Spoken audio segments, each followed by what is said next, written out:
Bienvenidos de nuevo a nuestro quinto video de esta serie sobre la confiabilidad histórica de los evangelios. Hoy preguntaremos si los autores pudieron registrar la historia. ¿Son buenos candidatos para contarnos sobre la vida de Jesús? Vamos a averiguarlo. En un video anterior vimos que los autores de los evangelios fueron Mateo, Marcos, Lucas y Juan. Mateo y Juan fueron discípulos o estudiantes de Jesús, haciéndolos excelentes fuentes para hablar de Jesús. Pasaron más tiempo con Jesús que cualquier otra persona. Marcos trabajó de cerca con Pedro para componer su evangelio, y Pedro también era discípulo de Jesús. La conexión más cercana de Lucas con Jesús era Pablo. Aunque Pablo no era uno de los 12 discípulos de Jesús, tuvo una experiencia al ver a Jesús resucitado que transformó su vida. Pablo también estaba conectado con Pedro y otros, y fue confiado por la iglesia primitiva para llevar la historia de Jesús alrededor del mundo. El Evangelio de Lucas y su posterior libro de Hechos están escritos en un estilo que es distinto de los otros 3 escritores. Su vocabulario más elevado y su estilo ordenado parecen ser obra de un historiador cuidadoso. Los 4 escritores de los Evangelios están en una buena posición para darnos un relato preciso de la vida de Jesús. Podríamos preguntarnos si los autores fueron influenciados por ser parciales. Incluso podría escuchar a los ateos o escépticos descartar por completo el valor histórico de los Evangelios porque los autores son cristianos. Después de todo, un reportero bien intencionado puede distorsionar información si tiene una fuerte inclinación a favor o en contra del tema en discusión. Ahora, todo el mundo está parcializado hasta cierto punto, y no es ningún secreto que los autores de los evangelios estaban muy inclinados hacia la fe cristiana. Pero así como la parcialidad puede distorsionar un informe, también puede fortalecer el cuidado puesto en este. La fe cristiana pone énfasis en la verdad y la honestidad. Como cristianos, querrían hablar correctamente de Jesús. Y considera esto, los primeros seguidores de Jesús fueron perseguidos por su fe. Así que si los cristianos van a hablar sobre la vida de Jesús, ellos más que nadie querrían hablar sobre Jesús con precisión. Ciertamente, ellos nunca querrían sufrir por contar una historia en la que se equivocaron. En este caso, no me preocuparía que la parcialidad trabaje en contra de su capacidad para contar lo que sucedió. Una objeción mucho mayor a la competencia de estos autores es que escribieron mucho después de los eventos de los que hablan. Como argumenté en un video anterior, Mateo, Marcos y Lucas escribieron probablemente en los 60s. Juan puede haber escrito en los 80s, pero Jesús fue asesinado a principios de los 30. Eso significa que hubo décadas entre la vida de Jesús y el momento en que se produjeron esos libros.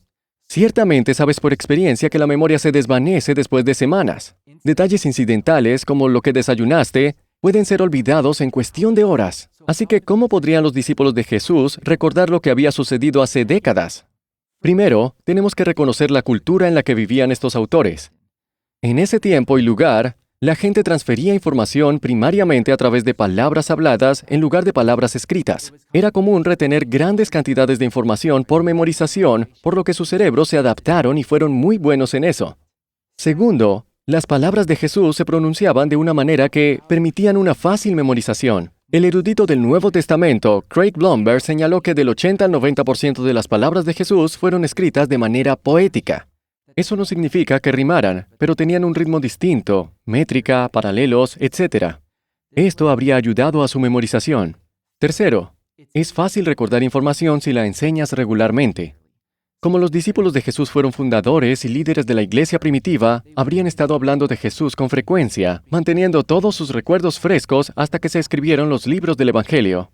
Trabajando juntos, si sentían que comenzaban a olvidar algún detalle importante, los demás podrían haberlos ayudado. Asimismo, si uno de ellos comenzaba a exagerar o dar información falsa, los demás lo habrían corregido. Cuarto, aunque los evangelios de Mateo, Marcos, Lucas y Juan fueron escritos décadas después de Jesús, no hay razón para pensar que otros escritos inéditos de Jesús nunca existieron antes de esa fecha.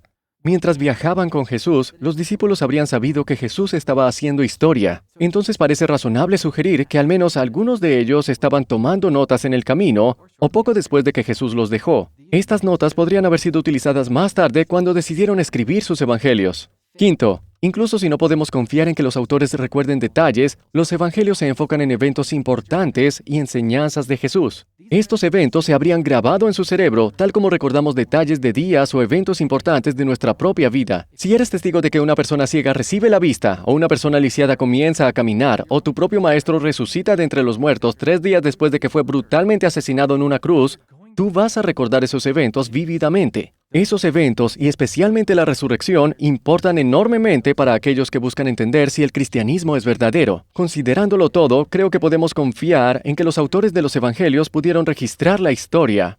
Pero hay otro problema concebible aquí que podrías escuchar que afectaría su capacidad para darnos un informe preciso. Saber si sus recuerdos de Jesús fueron o no distorsionados bajo la influencia de dioses paganos en su propio tiempo. Tal vez hayas oído decir que Jesús era solo una copia de las mitologías más antiguas de dioses muertos y resucitados. Hablaremos de eso en el siguiente video. Te veo luego.